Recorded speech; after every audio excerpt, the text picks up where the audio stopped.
Dengan kemunculan tongkat giok naga putih, seluruh orang dalam rumah lelang mendidih dengan tatapan penuh semangat. Meskipun Bei Sheng tidak terlalu jelas dengan kata-katanya, efeknya sama jika harta roh di Bukit Naga Putih benar-benar adalah harta roh Shizun. Maka tongkat giok naga putih ini mungkin menjadi objek penting sebagai petunjuknya. Jika mereka bisa mendapatkan tongkat giok naga putih ini, tidakkah kamu akan dapat meningkatkan peluang mereka untuk menemukan harta roh Shizun? Cukup banyak tatapan yang dipenuhi dengan keserakahan. Jika mereka bisa menemukan harta roh Shizun, maka kultivasi mereka dapat melambung ke langit dalam satu langkah. Dan jika mereka berhasil memperoleh tongkat giok naga putih, mereka dapat mempercepat perjalanan mereka ke puncak kejayaan di benua surga utara ini. Bei Sheng memberi senyuman ke kerumunan dengan menyipitkan mata dan berkata, "Haha. Tentu saja, kita tidak bisa mengabaikan hubungan antara tongkat giok naga putih dan penguasa naga putih ini. Tetapi, apakah benar ada sangkut pautnya? Kita juga tidak bisa mengatakannya dengan pasti. Hanya orang yang berhasil mendapatkannya di lelang hari ini yang dapat mempelajarinya. Sekarang, kami akan membuka harganya. Harga awal adalah 3 juta koin roh." Bei Sheng melambaikan tangannya yang besar dan sedikit mengangkat tongkat giok naga putih, menyebarkan dan menyelimuti aula dengan sinarnya. Tekanan yang samar-samar terlihat seperti memiliki jejak membekukan udara di dalam rumah lelang. 3.500.000. Pemuda berpakaian putih bernama Bai Tong adalah yang pertama berbicara, menunjukkan tekad kota naga putih untuk memenangkan bagian ini. 4 juta. Tapi kali ini, sepertinya kota naga putih tidak akan memiliki waktu yang mudah. Saat suara Bai Tong mendarat, faksi pedang gayung langit mengikuti. Orang yang berbicara adalah pria parubaya dengan mata sedingin dan setajam mata pisau. Bai Tong mendengar itu dan menembak mereka dengan tatapan ganas, namun, pria parubaya itu tampaknya tidak memperhatikannya. Matanya hanya terfokus pada tongkat giok naga putih. Kota naga putih mungkin kuat, tetapi fraksi pedang langit tidak takut pada mereka. Dan, tepat saat Bai Tong melepaskan tatapan ganasnya, pria tua yang mengenakan jubah kuning dari sekte jalan bumi itu membuka bibirnya. Dia memamerkan gigi kuningnya yang besar dan berkata dengan senyum berseri-seri, 4.500.000. Sulinger tampaknya memiliki rasa ingin tahu tentang tongkat giok naga putih ini. Tepat ketika dia bersiap untuk melontarkan harganya. Namun, Mu Chen menghentikannya. "Apa yang sedang kamu lakukan? Jika kita bisa mendapatkan giok naga putih itu, maka kita mungkin dapat menemukan harta roh Shizun," kata Sulinger dengan cemberut. "Itu terlalu riskan. Kita tidak bisa begitu saja menerimanya." Mu Chen menjawab sambil menggelengkan kepalanya. "Kita belum tahu ada berapa banyak orang yang menginginkan tongkat giok naga putih itu. Jika kelompok mereka membelinya di tempat umum, maka mereka mungkin akan diikuti oleh banyak orang setelah meninggalkan rumah lelang. Lupakan mencari harta karun. Begitu mereka meninggalkan kota, masalahnya akan mulai seperti aliran tanpa akhir. Kita tidak punya harapan untuk berurusan dengan mereka semua. Bahkan dengan kekuatan level Huatian Sushuan, dia tidak mungkin mengintimidasi semua orang yang datang." Mu Chen benar. Sushuan dengan ringan menganggukkan kepalanya setuju dan menatap Sulinger yang masih cemberut. "Jangan main-main. Kalau tidak, aku tidak akan mengajak kamu untuk menjalankan misi lagi." Setelah diancam oleh Sushuan, Sulinger menundukkan kepala kecilnya. "Apa pendapatmu tentang situasinya?" Sushuan menatap Mu Chen dengan senyum tipis. Meskipun Mu Chen seusia dengan Sulinger, dia bisa mengatakan bahwa tindakannya adalah berdasar dari pengalamannya yang hebat. "Kita akan mengawasi setiap perubahan. Jika tongkat giok naga putih ini benar-benar terhubung dengan harta roh yang baru muncul, maka ketika waktunya tiba pasti akan ada pertempuran yang intens. Kita kekurangan jumlah, jadi kita harus tetap memantau untuk mencari peluang. Jika kita terjebak dalam kekacauan besar, kita harus segera membatalkan misi ini. Kalau tidak, kita akan menderita kerugian besar." Mu Chen bergumam. Guo Xiong, yang duduk di sebelahnya, mengangguk setuju. Li Qing menatap Mu Chen. Siapa yang akan mengira bahwa siswa baru ini benar-benar memiliki beberapa keterampilan? Su Xuan menganggukkan kepalanya yang halus dan menatap ke arah tiga tokoh yang benar-benar mulai memasuki perang penawaran mereka. Dia dengan ringan tersenyum dan berkata, "Kalau begitu, untuk sekarang, mari kita duduk dan menonton pertunjukan." Mu Chen merespons dengan tawa dan mengarahkan matanya ke depan. Dalam beberapa menit yang singkat, Tuan Muda dari Kota Naga Putih telah menaikkan harga hingga 6 juta koin roh. Harga itu tentu tidak rendah lagi. Jika ini kembali di alam spiritual utara, wilayah Mu-nya bahkan tidak akan bisa mengumpulkan begitu banyak kekayaan dalam satu kesempatan. Ketika harga mencapai 6 juta, mata pria paruh baya dari fraksi Pedang Langit berubah suram. Cahaya sedikit berkedip di matanya. Kemudian, dia berbicara dengan suara rendah, serius, langsung menggelembungkan harganya menjadi 7 juta. Beberapa anggota diam-diam menjilat bibir mereka. Sepertinya fraksi Pedang Gayung Langit ini juga sudah siap. Ketika 7 juta diumumkan, bahkan Tuan Muda Kota Naga Putih dan Sekte Jalan Bumi terdiam untuk sesaat. Tak lama setelah itu, Tuan Muda bertukar pandang dengan penatua berjubah abu-abu yang duduk di sebelahnya dan dengan dingin tersenyum. Penatua Chen Kun memiliki tekad yang cukup baik. Pria parubaya bernama Chen Kun tersenyum ringan dan menjawab, "Kami tidak akan berani membandingkan diri kita dengan Kota Naga Putih yang kaya dan mengesankan. Kota Naga Putihku bertekad untuk memenangkan tongkat giok Naga Putih ini. Jika kamu ingin bersaing, maka Kota Naga Putihku akan menemani kamu sampai akhir." Baitong dengan dingin tertawa dan melambaikan tangannya. 8 juta. Fraksi Pedang Gayung Langit Chen Kun mengerutkan kening karena keluarnya harga baru. Haha. Jika Kota Naga Putih memiliki kepercayaan diri seperti itu, maka Sekte Jalan Bumiku akan memberi kamu dorongan lagi. Penatua berjubah kuning menunjukkan senyum nakal dan berkata, 9 juta. Jika Kota Naga Putih kamu bisa mendapatkan lebih dari harga itu, maka kita akan menyerah pada giok Naga Putih. 9 juta. Desah besar meledak di rumah lelang. Tidak heran mengapa orang-orang ini dipuji sebagai 3 tokoh terkuat dalam 1000 mil dari Bukit Naga Putih. Bagi orang-orang seperti mereka, harga-harga seperti ini tidak lebih dari kata-kata. Mereka ingat bahwa setahun yang lalu, seni spiritual tingkat kuasi dewa telah berakhir di rumah lelang ini. Saat itu terjual sekitar 10 juta koin roh. Dan sekarang, giok Naga Putih ini akan segera mencapai 10 juta, dan tidak ada yang tahu bagaimana menggunakannya. Meskipun Kota Naga Putih memiliki beberapa koneksi di dalam, 10 juta koin roh juga tidak murah bagi mereka. Tapi, jika mereka menginginkan giok Naga Putih, maka mereka harus mencocokkan harganya. Dan Ayah Baitong sudah memberikan perintah mereka harus mendapatkan tongkat giok Naga Putih dengan biaya berapapun. 10 juta. Baitong berdiri dan menyala. Penonton langsung menghirup udara dingin. Apakah Kota Naga Putih harus bertindak seolah-olah hidup mereka bergantung pada tongkat itu? Mengapa mereka harus menghabiskan 10 juta koin roh untuk membeli objek yang bahkan tidak ada yang tahu cara menggunakannya? 10 juta koin roh seharusnya bernilai setengah tahun pendapatan untuk Kota Naga Putih, kan? Sungguh dermawan. Kuo Xiong juga memukul bibirnya. Dia terkejut bahwa Kota Naga Putih bersedia menyerahkan kekayaan seperti itu. Mu Chen juga mengangguk. 10 juta koin roh. Bahkan APBD tahunan wilayahmu tidak pernah bisa mencapai angka seperti itu. Harganya telah mencapai batas mereka. Yang terpenting adalah apakah mereka dapat mematuhi tekad dari Kota Naga Putih. Hal ini membuat mereka menyadari bahwa bersaing di batas mereka tidak akan bermanfaat, bahkan jika mereka terus melakukannya. Bei Shen berdiri di atas panggung dengan senyum tipisnya, menyaksikan pertunjukan berjalan. Dia menunggu sebentar, sampai dia yakin bahwa tidak ada orang lain yang mau menaikkan harganya. Kemudian, dia mengangkat palu lelang, membuat 3 ketukan terakhir. Ketika palu lelang mendarat, kerumunan tahu bahwa tongkat giok Naga Putih ini telah mendarat di tangan Kota Naga Putih. Aku berharap harta roh ini benar-benar menjadi harta roh Sizun. Kalau tidak, kamu benar-benar telah mengambil kerugian besar kali ini. Fraksi Pedang Langit Chen Kun berdiri dan berbalik untuk tersenyum ke kelompok Baitong. Kemudian, dia memimpin kelompoknya pergi dari aula. Haha.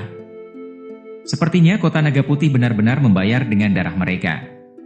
Aku berharap sekte Jalan Bumiku akan dapat mengambil beberapa memo dari kekacauan. Orang tua berjubah kuning dari sekte Jalan Bumi memberi Baitong senyum tipis, melambaikan tangan, dan memimpin kelompoknya keluar. Baitong melemparkan pandangan tajam ke arah mereka yang pergi dan menggertakkan giginya. Merasa sombong dan bergumam, akan tiba saatnya ketika kalian akan menangis. Ayo pergi. Su Xuan bangkit, memanggil Mu Chen dan yang lainnya, lalu bergerak menuju keluar aula. Di belakang mereka, Baitong menatap sosok yang anggun dan memesona. Dia merasa seperti ada bola api menyala di hatinya. Gadis kecil yang penuh semangat dan imut ini, apakah kecantikannya akan pudar dan kehilangan keasliannya begitu dia menggoyangnya dari atas? Tapi, ketika dia mendekat untuk merayu Su Xuan dengan ekspresi dingin tiba-tiba mengayunkan tangan seperti gioknya. Celpak-pak-pak-plak. Tamparan dari Su Xuan membuat pemuda itu terlempar jauh.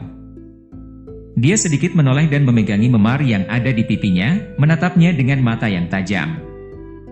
Baitong mulai merasa agak tidak nyaman di bawah tatapan dari kelompok Su Xuan. Ekspresinya sendiri meredup, dan sudut mulut ini terangkat menjadi senyum kejam. Melihat tindakan mesum itu, kelompok Su Xuan berbalik dan mengabaikan tatapan Baitong. Baitong berubah menjadi hijau ketika melihat harga dirinya telah direndahkan di depan banyak tatapan. Dia bersandar dan berbicara kepada penatua berjubah abu-abu dengan suara redup. Penatua Qiu, pantau orang-orang itu dan latar belakang apa yang mereka miliki. Aku ingin mencari tahu dari mana sampah ini berasal, agar mereka tak cukup berani untuk melawanku di dalam kota Naga Putih ini. Penatua berjubah abu-abu itu mengangguk sedikit. Orang-orang asing itu tidak terlihat seperti sekelompok petualang. Tidak hanya itu, mereka cukup kuat. Memang, dia perlu melakukan penyelidikan tentang asal-usul mereka, agar berada di sisi yang aman. Baitong melambaikan lengan bajunya dan meninggalkan rumah lelang melalui pintu yang berlawanan. Ekspresinya sangat gelap. Dia akan membuat orang-orang itu mengerti betapa bodohnya mereka memprovokasi dirinya di dalam tembok kota Naga Putihnya. Warna langit gelap mulai perlahan berganti sedikit demi sedikit, akhirnya menyelimuti kota Naga Putih yang besar. Tetapi meskipun malam ada di sini, itu tidak bisa menekan keaktifan kota. Suara orang-orang menggelegar ke langit. Kota Naga Putih sangat hidup hari ini. Penyebabnya adalah berita yang baru-baru ini dirilis dari rumah lelang pada siang hari. Itu tentang harta roh Zizun. Beberapa kata itu saja sudah cukup untuk membuat mata banyak orang memerah. Semua orang dengan jelas memahami bobot kata-kata yang dipegang. Zizun, nama yang dimaksudkan untuk para ahli sejati dunia 1000 besar ini. Hanya keberadaan tingkat itu yang bisa memenuhi syarat untuk menjadi penguasa benua. Hanya orang seperti mereka yang memiliki kualifikasi untuk mendapatkan otoritas seperti itu. Meskipun para ahli level Rongtian juga sangat kuat, mereka masih jauh dari mendapatkan kendali atas seluruh benua, atau bahkan membuat orang lain menyembah mereka. Adapun harta roh yang ditinggalkan oleh para ahli tingkat Zizun, mereka juga jelas tidak bisa dibandingkan dengan para ahli level Rongtian. Jika seseorang secara buta menemukan peninggalan Zizun, mereka akan mendapatkan bantuan seperti dewa di jalur kultivasi mereka. Setengah alasan ketenaran Bukit Naga Putih adalah karena penguasa Naga Putih yang telah gugur di tempat ini. Orang-orang berbondong-bondong ke sini untuk mencari harta roh yang telah ditinggalkannya. Tetapi tidak ada yang bisa menemukannya dalam beberapa ratus tahun terakhir. Dan akhirnya, ada beberapa berita tentang harta roh Zizun ini. Tidak masalah seberapa besar berita ini benar. Itu sudah cukup untuk membuat banyak mata memerah. Seluruh Bukit Naga Putih akan terguncang oleh berita ini. Mu Chen duduk di sebuah kamar di salah satu penginapan kota Naga Putih. Perhatiannya saat ini terfokus pada benda di tangannya, bola logam berkarat kira-kira seukuran mata naga. Permukaan bola itu dihiasi dengan pola-pola kecil dan samar. Ini adalah benih formasi spiritual yang telah dibeli Suling Er untuknya di rumah lelang sebelumnya. Hanya master formasi spiritual yang bisa mempelajari ini, oleh karena itu, Suling Er telah memberikannya kepada Mu Chen. Mu Chen jelas tertarik padanya. Mengkloning benih formasi spiritual pada tingkat ini membutuhkan jumlah kontrol yang menakutkan. Pada dasarnya tidak mungkin bagi master formasi spiritual biasa untuk memalsukannya. Bahkan untuk Mu Chen, formasi spiritual yang diukir pada benih formasi spiritual ini tentunya bukan peringkat rendah. Mu Chen dengan hati-hati mempelajari benih formasi spiritual selama setengah jam sebelum memalingkan muka dengan ekspresi muram. Berdasarkan pola-pola yang tidak jelas itu, dia bisa mengatakan bahwa formasi spiritual ini setidaknya adalah peringkat 4. Itu mungkin tidak lebih lemah dari formasi spiritual teratai iblis pembantainya. Tapi, tentu saja, formasi spiritual teratai iblis pembantai Mu Chen saat ini tidak lengkap. Pencapaiannya saat ini di formasi spiritual telah mencapai tingkat master formasi spiritual peringkat 3.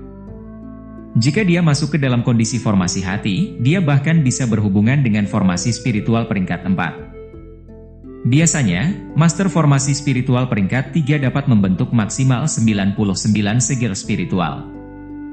Begitu angka itu mencapai 100, mereka akan memenuhi syarat untuk menjadi master formasi spiritual peringkat 4. Dan bagian dari formasi spiritual teratai iblis pembantai yang bisa diatur oleh Mu Chen persis 100 segel spiritual. Dia kebetulan mendarat di kategori yang terakhir. Tentu saja, dengan kekuatan Mu Chen saat ini, dia harus mengerahkan seluruh energinya, sama seperti ketika dia menghadapi Li Xuantong. Dia bahkan harus menggunakan energi yang dia bagi dengan Tante Jiuyu, serta kondisi formasi hati.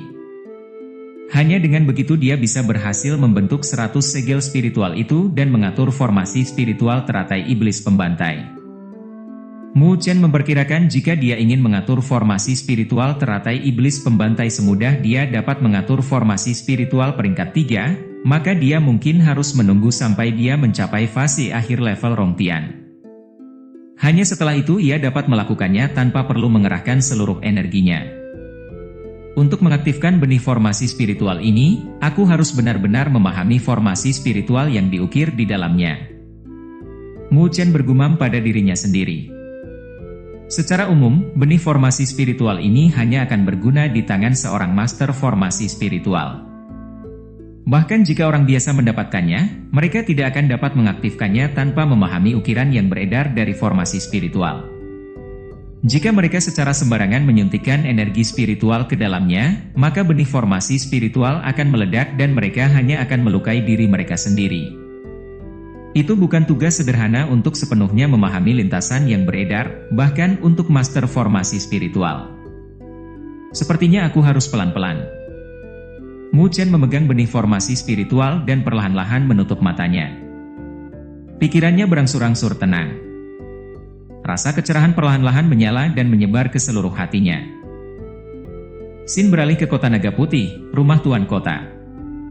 Di kedalaman rumah, Bai Dong dan penatua berjubah abu-abu berdiri di ruang belajar yang remang-remang. Ada meja di depan mereka, dan di belakangnya ada seorang pria paruh baya berambut putih. Pria ini sedang memelototi giok naga putih yang berkedip-kedip dengan tekanan energi spiritual. Tongkat giok naga putih ini ditinggalkan oleh penguasa naga putih. Sepertinya tidak ada kesalahan dengan kecerdasan kita. Pria paruh baya itu berkata. Dia dengan ringan tersenyum saat dia memegang tongkat giok naga putih. Ayah, harta roh yang baru muncul ini haruslah yang ditinggalkan oleh penguasa naga putih, kan? Tanya Bai Dong dengan suara rendah. Itu seharusnya benar. Pria yang disebut Bai Dong, ayah, adalah Bai Xuan, tuan kota naga putih. Dia adalah sosok seperti tuan untuk daerah dalam 1000 hektar dari Bukit Naga Putih. Penguasa Naga Putih. Apakah tua bangka itu benar-benar berpikir dia bisa menyembunyikan harta roh selamanya? Aku membangun kota Naga Putih ini dan mencari selama beberapa dekade, sambil menunggu datangnya hari ini. Bai Xuan tertawa dengan acuh tak acuh. Tatapan padat, dingin, dan cemerlang berkedip di matanya. Selama kita menemukan harta tertinggi itu, misi kita selesai. Ketika itu terjadi, kita akan meninggalkan tempat terkutuk ini dan kembali. Ayah, fraksi Pedang Dayung Langit dan Sekte Jalan Bumi juga telah mengirim orang-orang mereka. Selanjutnya, begitu berita menyebar, mungkin ada bala bantuan. Kata Bai Dong. Fraksi Pedang Dayung Langit, Sekte Jalan Bumi. Haha, hanya sekelompok kecil tokoh. Ketika istana naga iblis kita memerintah benua surga utara, pasukan seperti mereka bisa terhapus hanya dengan gelombang tangan. Mata Baishuan berkedip dengan cahaya dingin. Jika bukan karena para bajingan dari Akademi Beichang, bagaimana bisa istana naga iblis kita mendarat dalam situasi seperti ini? Saat itu, jika penguasa naga putih itu tidak mencuri harta karun tertinggi kita, dan jika bukan karena tua bangka dari Akademi Beichang, akademi itu tidak akan memiliki kesempatan untuk memerintah benua surga utara. HMPH, tapi itu tidak masalah. Tak lama, istana naga iblis kita akan bangkit kembali. Ketika hari itu tiba, kita pasti akan mengusir seluruh Akademi Beichang.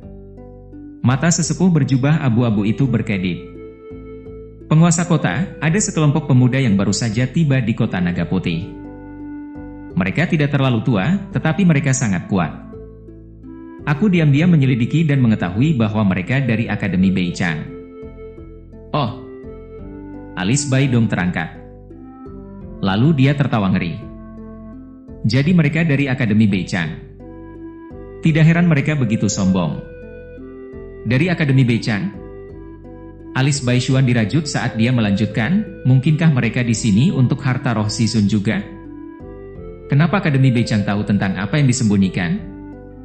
Itu tidak mungkin. Sepertinya tidak.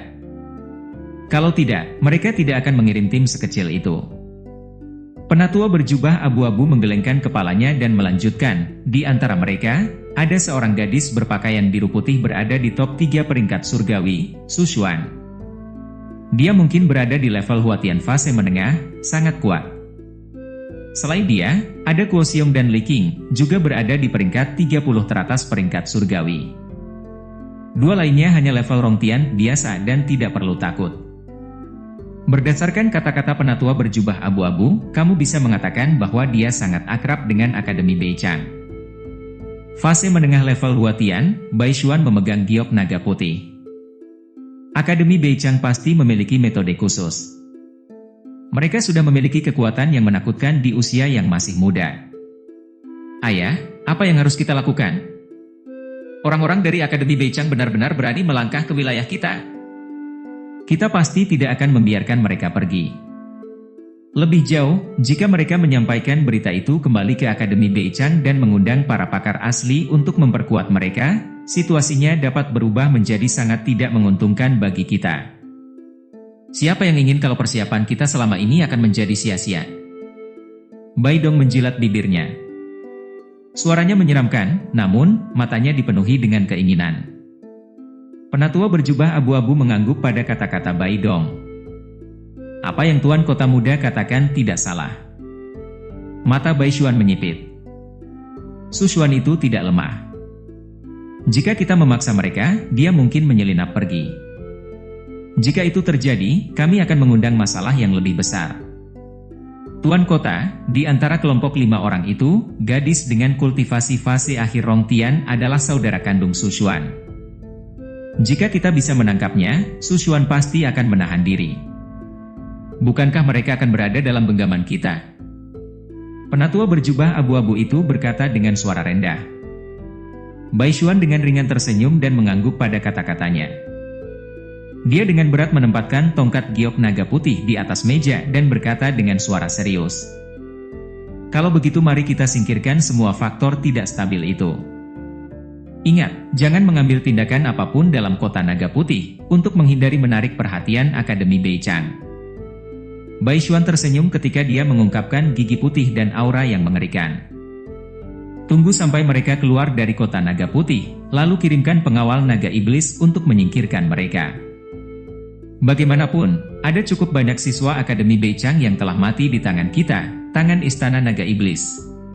Di hari berikutnya, rombongan Su Xuan meninggalkan kota naga putih dan menuju Bukit Naga Putih. Meskipun kota Naga Putih adalah kota terbesar di sekitar Bukit Naga Putih, itu masih terletak agak jauh untuk menghindari keributan yang disebabkan oleh binatang spiritual lokal. Oleh karena itu, kelompok Mu Chen harus cepat memulai perjalanan mereka.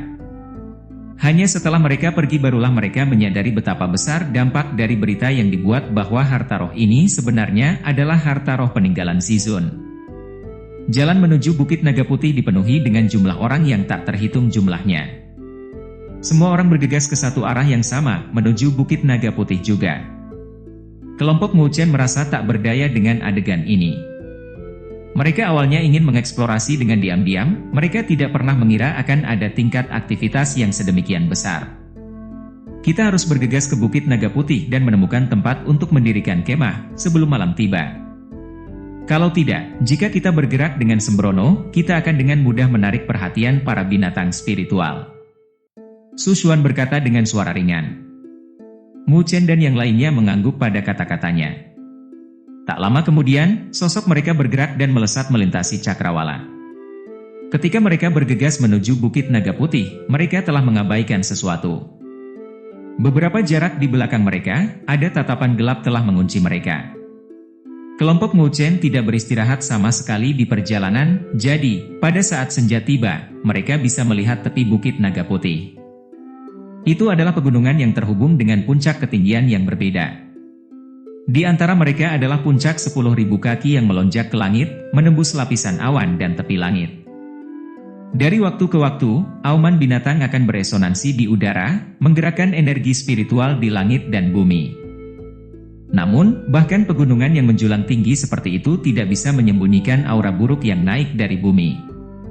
Aura ini tertinggal dari pertempuran yang mengguncang bumi yang terjadi beberapa ratus tahun yang lalu.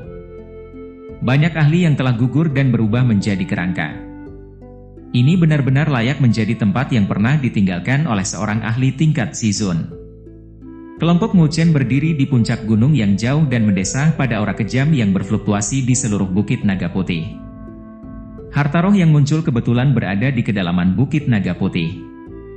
Daerah itu dipenuhi dengan banyak binatang spiritual sehingga mungkin juga ada beberapa binatang spiritual peringkat surga. Tentu saja, kita juga harus mencatat kelompok petualang lain yang datang ke Bukit Naga Putih untuk mencari harta karun. Orang-orang itu tidak akan mudah dihadapi. Selain itu, mereka mungkin akan sangat kejam. Jika kita akhirnya menyinggung mereka, mereka tidak akan peduli tentang asal-usul kita dan pasti tidak akan menunjukkan belas kasihan demi kepentingan mereka. Su Xuan menatap Bukit Naga Putih yang mengalir dengan aura buruk. Ini bukan tempat yang bagus. Karena itu, semua orang harus bekerja sama selama perjalanan ke Bukit Naga Putih ini. Tidak ada yang boleh bertindak sendiri. Su Xuan berkata sambil mengarahkan pandangannya ke arah Su Ling'er. Mata menawannya menatap dan melanjutkan, mengerti? Su Ling'er cemberut. Tatapannya mengarah padanya. Apakah dia benar-benar tidak dapat diandalkan? Tiga lainnya tidak bisa menahan senyum tipis-tipis dari samping. Ayo kita pergi. Kami akan mencari tempat yang aman untuk mendirikan kemah di Bukit Naga Putih. Su Xuan melambaikan tangannya yang seperti batu giok. Kemudian, sosoknya mengambil inisiatif dan melesat pergi, menuju langsung ke Bukit Naga Putih yang mengerikan. Mu Chen dan tiga lainnya mengikuti dari belakang. Ketika mereka memasuki Bukit Naga Putih, mereka langsung merasakan gelombang udara sedingin es menyelimuti mereka. Ini karena aura buruk dari Bukit Naga Putih. Jika mereka membiarkan ini masuk ke tubuh, itu akan merusak sistem imun dalam tubuh. Karena itu, ketika para pengembara memasuki area ini, mereka biasanya mengedarkan energi spiritual mereka untuk mencegah aura mengerikan dari menyerang tubuh mereka. Kelompok Mu Chen dengan cepat terbang di atas Bukit Naga Putih, bertemu banyak tokoh di sepanjang jalan. Ketika kelompok-kelompok petualang melihat mereka, mata mereka langsung menyala. Tatapan mereka tertuju pada tubuh-tubuh mantap Su Xuan, Su Ling'er, dan Li Qing. Orang-orang ini jarang melihat gadis-gadis cantik. Di kesempatan ini mereka bertemu dengan yang bening-bening, hati mereka gatal dan langsung mengeras. Tetapi, meskipun hati mereka gatal, tidak ada yang buta. Terutama para pemimpin kelompok mereka. Mereka semua menatap Su Xuan dan rombongannya dalam kondisi ketakutan, dengan mata waspada. Mereka berteriak, memperingatkan anggota mereka agar bisa menjaga iman dan menghindari untuk menyinggung kelompok ini. Meskipun Su Xuan dan teman-temannya cukup mencolok, mereka masih di perbatasan luar Bukit Naga Putih, jadi mungkin ada beberapa binatang spiritual yang kuat. Karena itu, pada saat malam tiba mereka berhasil menemukan tempat perkemahan yang bagus. Mereka membangun tenda di tengah hutan yang sunyi. Api unggun dinyalakan dan menyebarkan cahaya redup ke dalam kegelapan. Api unggun menerangi wajah Sushuan yang lembut dan menawan. Dia tersenyum dan berkata, "Malam ini, Kuo Xiong kamu yang jaga. Ingatlah untuk tidak lengah. Bahaya bisa muncul kapan saja di tempat seperti ini." Mu Chen dan yang lainnya mengangguk. Dalam perjalanan mereka di sini, mereka sudah memperhatikan beberapa kelompok petualang dengan kekuatan yang cukup tangguh. Kelompok-kelompok itu masih tidak bisa bersaing dengan mereka, bahkan pada kekuatan puncaknya, tetapi kelompok-kelompok itu memiliki jumlah yang lebih banyak. Selain itu, mereka adalah tipe kejam yang terbiasa dengan darah. Jika ada konflik, hal-hal bisa menyusahkan. Setelah Sushuan menyelesaikan instruksinya, dia memasuki tenda dengan suling air. Sementara Mu Chen terus mempelajari benih formasi spiritual di dalam tendanya. Hanya dengan sedikit waktu lagi, ia harus bisa memahami metode penggunaannya. Saat api unggun berkobar, perkemahan kecil itu perlahan-lahan menjadi tenang. Di sebuah bukit kecil di kejauhan, ada bayangan sebuah kelompok muncul seperti hantu di kegelapan. Baidong berdiri di depan kelompok itu, mengenakan pakaian putih, dan dengan dingin tersenyum melihat pemandangan di depannya. Nada suaranya dingin, dia bertanya, "Penatua Qiu, apakah semuanya sudah siap?" "Semua persiapan sudah selesai." Yang bernama Penatua Qiu berbicara dari belakangnya. "Lalu, bertindaklah sesuai dengan rencana. Jangan sakiti para gadis-gadis itu." Baidong menjilat bibirnya saat nafsu memenuhi perutnya. "Siap." Kelompok di belakangnya merespons dengan suara yang dalam dan rendah. Kemudian, ada beberapa ledakan sonik ketika mereka melesat ke kegelapan malam seperti hantu. Baidong berdiri di atas bukit, menatap ke depan dengan ekspresi penuh nafsu. Dia tersenyum dan berkata, "Akademi Beichang, HMPH. Mungkin tidak kurang dari 30 siswa Akademi Beichang yang telah meninggal di tangan pengawal naga iblis kita. Sekarang, tampaknya beberapa nyawa akan ditambahkan. Mari kita lihat bagaimana kamu mengatasinya kali ini." Di kamp yang sunyi, Kuo Xiong duduk bersila, secara berkala melirik hutan gelap dengan mata waspada. Dia mencengkeram pisau hitam panjang dengan erat. Energi spiritual melonjak di sekitarnya. Tiba-tiba, mata Kuo Xiong fokus pada sesuatu. Energi spiritualnya yang agung meledak dalam sekejap. Dengan gerakan cepat jari-jarinya, pedang panjang hitam itu dengan tajam merosot ke bawah. Gelondiang! Pedang panjang hitam memotong ke bawah, dan suara logam pada logam bergema saat tombak hitam terbelah dua. "Siapa di sana?" Kuo Xiong langsung berdiri dan berteriak ke arah hutan yang gelap. "Penyergapan! Hati-hati!" Kuo Xiong melihat Sushuan dan yang lainnya muncul dan segera berteriak. "Seling, seling, seling!" Ketika suaranya mendarat, beberapa sinar hitam dan tajam keluar dari hutan. Tombak yang mengandung energi spiritual agung menghujani kamp mereka dari segala arah. Wuk! Aura dingin melintas di mata Sushuan. Tangannya yang seperti batu giok menjentikkan gelombang energi spiritual, berubah menjadi pusaran energi spiritual selebar beberapa meter. "Si anjing!" Tombak hitam terbang ke pusaran energi spiritual dan dihancurkan. "Woi kalian sekelompok licik! Kamu bahkan tidak punya nyali untuk menunjukkan dirimu?" Mata menawan Sushuan dengan dingin menatap hutan yang gelap. Kemudian, sosoknya bergerak. Dia berubah menjadi seberkas cahaya saat energi spiritual merobek kegelapan, meledakkannya tanpa ampun. Blar-blar. Sushuan bergerak lagi dan menghilang ke dalam kegelapan. Dia harus menyingkirkan tikus-tikus ini. Kalau tidak, mereka tidak akan bisa memiliki kedamaian. Mu Chen dan yang lainnya menyaksikan Sushuan mengejar dan bergerak sendiri untuk menjaga kamp dengan ketat. Sushuan adalah fase menengah Huatian, mereka yang ingin melukainya tidak akan mudah melakukannya. Jeblar-jeblar ledakan. Mereka berbalik ke arah depan, ketika beberapa riak energi spiritual tiba-tiba terpancar di udara. Dalam riak spiritual ini sebenarnya ada dua fase awal level Huatian. Mu Chen dan yang lainnya mengubah ekspresi mereka ketika mereka merasakan riak energi spiritual itu. Dua ahli fase awal level Huatian? Siapa sebenarnya mereka ini? Kita harus pergi membantunya. Wajah Li Qing sangat dingin. Dia menggeram dan terbang keluar. Kuo Xiong melihatnya pergi dan dengan cepat bergerak mengikuti. Tapi, sebelum dia pergi, dia berkata kepada Mu Chen dan Su Ling Er, "Untuk saat ini, kalian berdua bersembunyilah di sini dulu. Kami akan kembali segera setelah kami mengurus orang-orang itu." Seleret-seleret desir. Saat suaranya mendarat, Kuo Xiong dan Li Qing menghilang di kegelapan malam, dengan cepat bergegas menuju asal-usul energi spiritual itu. Mu Chen memperhatikan situasinya dan tidak bisa membantu. Meskipun kelompok mereka sedikit, mereka masih cukup kuat. Siapa yang sebenarnya berani bergerak melawan mereka? Mu Chen, apa yang harus kita lakukan sekarang? Su Ling Er menyaksikan Su Xuan dan yang lainnya mengejar, lalu bergerak lebih dekat ke Mu Chen. "Jangan panik, kita tunggu mereka kembali. Mereka seharusnya tidak pergi terlalu jauh," kata Mu Chen. Su Ling Er mengangguk. Dia tidak bisa membantu tapi menarik ujung pakaian Mu Chen dengan tangan kecilnya. Di Bukit Naga Putih, bahaya bisa datang bersamaan. Sementara Su Xuan tidak ada, dia hanya bisa mengandalkan Mu Chen.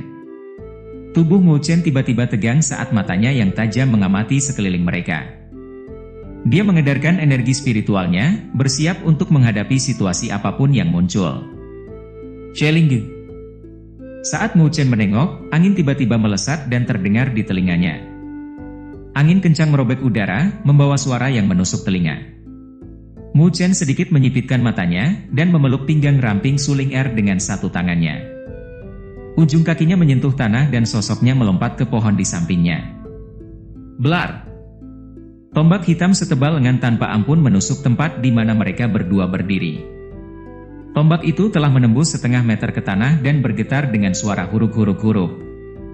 Mu Chen melihat tombak hitam dengan rasa dingin di hatinya. Dia mengangkat kepalanya. Hanya suara angin yang lembut bersiul di telinganya. 4 sosok muncul di pohon besar di depan mereka. 4 tatapan dingin tertuju pada mereka, diisi dengan aura mencekam. 4 fase akhir level Long Tian. Mata Mu Chen menyapu ke-4 sosok dan dia merasakan sentakan di hatinya. Kekuatan macam apa ini? Benar-benar mengeluarkan para ahli seperti itu hanya untuk menghadapinya. Mu Chen melirik ke arah menghilangnya Su Xuan dan yang lain, hatinya tak bisa menghindari tenggelam dalam kekhawatiran. Apakah semua ini hanya untuk memancing harimau keluar dari perkemahan? Pihak lain sepertinya menargetkan kita.